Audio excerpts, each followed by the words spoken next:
Hey, how's it going? Jonathan Johnson here again from the Johnson firm, joined by Erin Abrams, a partner at our firm.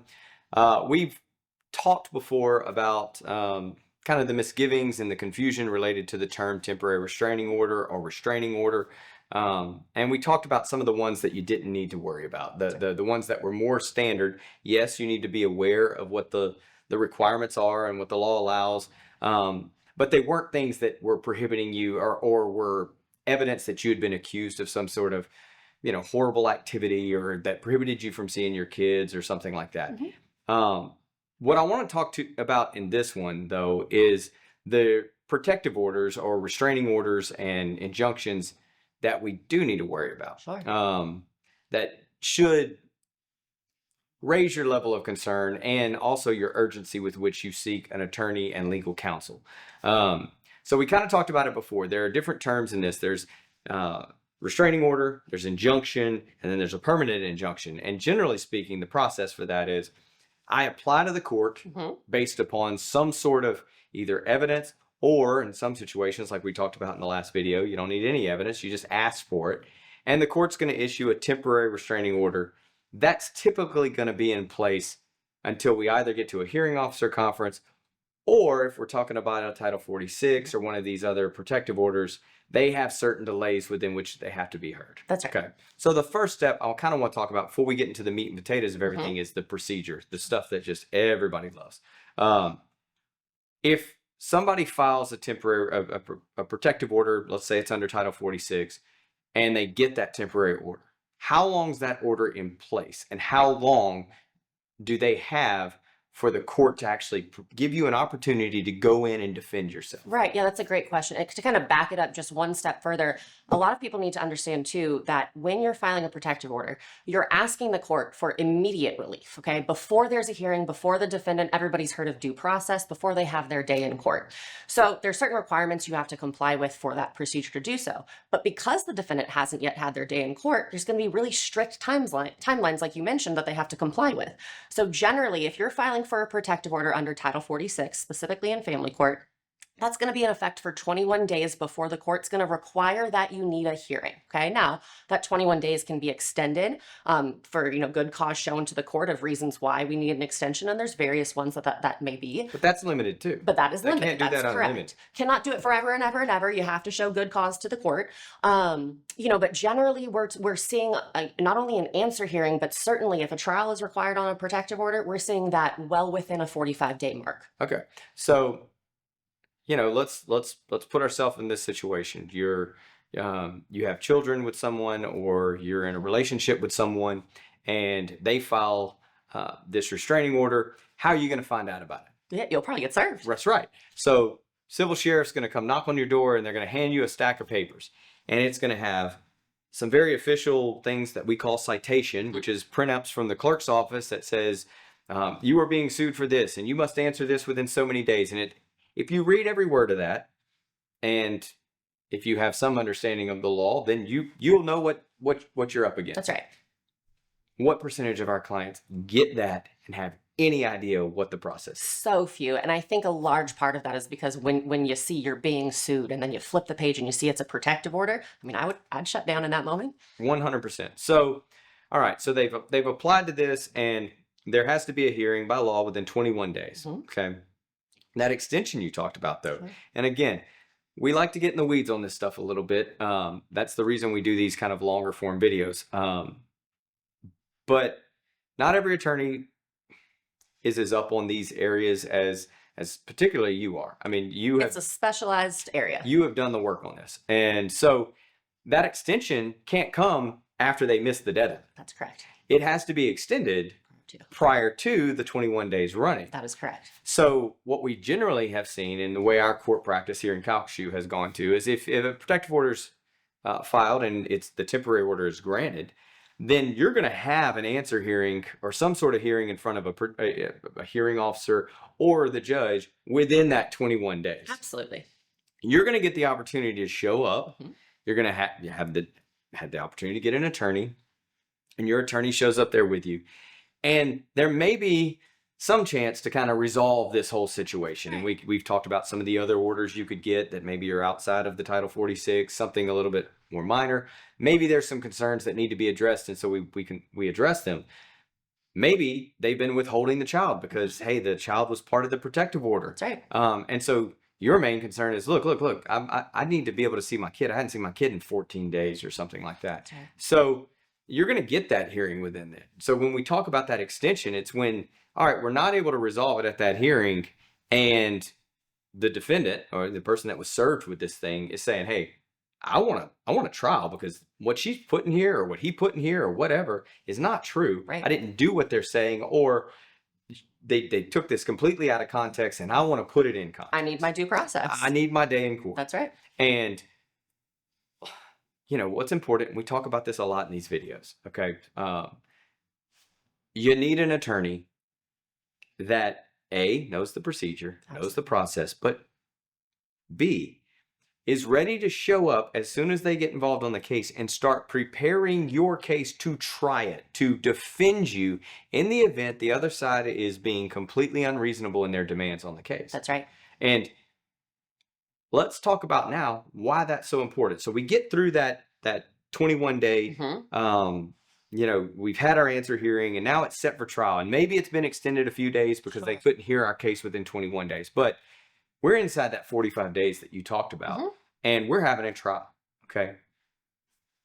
A Title 46 injunction, the big bad protective order that everybody hears about if they're going through something like this. All right. Tell me all of the ramifications. Oh, gosh.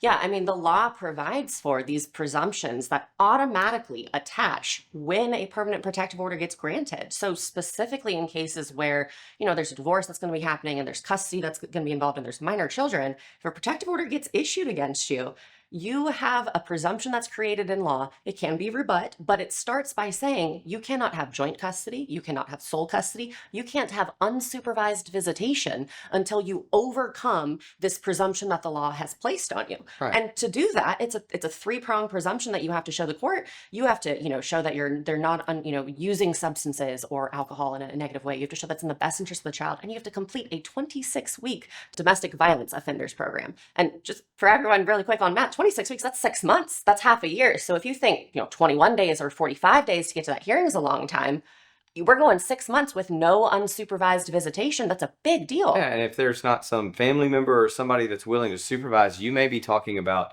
one of these supervision centers. That's correct. The Whistle Stop, Unity, and Sulphur, where they have very limited schedules. That's right. So, even if the court were to say, hey, you can have supervised visits from Friday to Sunday during this period, but there's no center in town that's going to do that. So you're going to end up for an hour or two, maybe 3 at one of these centers every other weekend. Yep. And with somebody, sitting in a room jotting down if they hear anything that they think is inappropriate. That's right. Yeah. So, I mean, that's a huge deal. It's a huge deal. And it's not something generally spoken about no, at these it's trials. Not. It just happens. This is the other thing. Yeah. And I'm glad you said that because so there's a women's shelter in town. Correct. Okay. And the women's shelter will file these. And look, I love that there's a women's shelter. Domestic violence is a cancer on our society. So let me say that first. Absolutely. But women can go there. They can file these for free. And then there'll be an attorney provided for them when they get to court. That's correct. Okay. Now, that attorney's not going to meet with them beforehand, prepare their case for trial and all of those different things. It's a little bit different. I would liken it to if you're going through a criminal case and you're assigned a public defender. Okay. I would liken it to that as well. Yeah. So it's that kind of deal. But when you show up there, if you show up without an attorney and you're the receiving end of this thing, you're the defendant, then that attorney is not going to advise you when they say, hey, let's just agree to a Title IX, all the same protections, or 9361, and we'll get it out of Title 46, which is something that is happening, being offered almost very common, like a tic-tac when you get to court. That's kind of thing. Those presumptions are there now. That's correct. And when you go over here for your custody case, it's not, hey, I didn't know that. It's not going to be a viable right. reason for overcoming it. That's right. That's in the law. And just to kind of, give a little context for the viewers, when we're talking about a Title 46 protective order, that's the Mac Daddy protective order that everybody traditionally stereotypes when you hear protective order. It limits your contact, it limits your motion, it limits where you can be, who you can If communicate it's to, granted, how it you limits can. your gun rights. That's right. You go on a registry if it Yeah. gets granted. Right. When we say Title IX protective order, we're talking about a protective order that still gives the victim very similar, if not equal, protections as a Title 46 does, but some of the penalties for violating it are a little bit different, and there's no registration requirement in a Title IX. Some of the gun rights are left alone. So that's what we mean when we talk about these two. So oftentimes, if you're a defendant or if you're on the receiving end of this protective order, it would behoove you to try and resolve your case for a lesser type of protective order, but you have to be aware of what implications are what ripple effect you're setting in motion. If you Sure. agree to a Title IX, you've got these presumptions in place. Look, let's say there's a situation got way out of hand. Somebody made a mistake. They committed some act of domestic violence, and the other side has filed a protective order. And if they try the case, they're going to win that case. Right.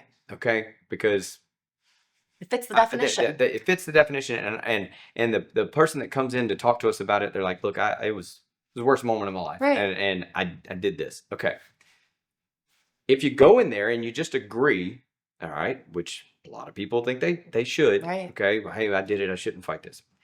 You're going to get the worst version of everything. You're going to be cast with all the costs. You're likely going to get hit with some attorney's fees. You might get hit with evaluator fees, counseling fees, just this entire gambit. And you have no idea when you say, I'm just going to agree to what she's alleged, all of the different things that judge is sitting there checking when they're signing it.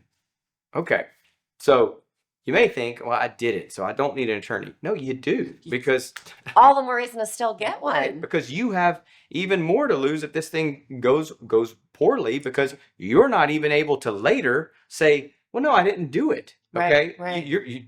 A, you did it. B, now there's an admission, and all these presumptions exist. So client comes in, they tell us all that. We're going to explain, okay, these are all the ramifications of that. You have children with this person, so this is how that's going to affect a custody case. So what we should do is I should reach out to the opposing attorney or the attorney for the women's shelter, and let's see if we can get a dialogue going about, hey, what is she concerned about? What protections can we rightfully give her? But keep you in the game as it relates to, hey, contact with my kids, regular access, things related to property. I need my vehicle. I need to come get my clothes. All of these different things that if you go in there by yourself and you just go, yeah, I did it, they're going to hit you with an order, and they're not going to answer any of that stuff. That's right. Yeah, no one's holding up a sign saying, hang on, before you agree, do you know about all of this stuff over here? Yeah. And so it's really important. Look, there are, of course, cases where protective orders should be something that have a very long and very impactful effect. Absolutely there are. But there's also a lot of protective order cases where like you mentioned, it's a one-off behavior, or it's something that was escalated, or something that doesn't necessarily have to be an event that it's borderline, or that impacts the family for years and years and years to come. And I think people don't understand this either, that several years ago, I think it was 2018, the legislature tackled domestic violence because Louisiana ranked extremely high in domestic violence. Another one of those horrible lists that we happen to be at the top. Made the top. And they heightened all of the protections. Hey, we appreciate you watching that video. If you have other questions about other legal topics, check out our website, johnsonfirmla.com, or our YouTube page. We put out material all of the time in the areas of family law, personal injury, and criminal defense. We really appreciate you checking us out. Thanks so much.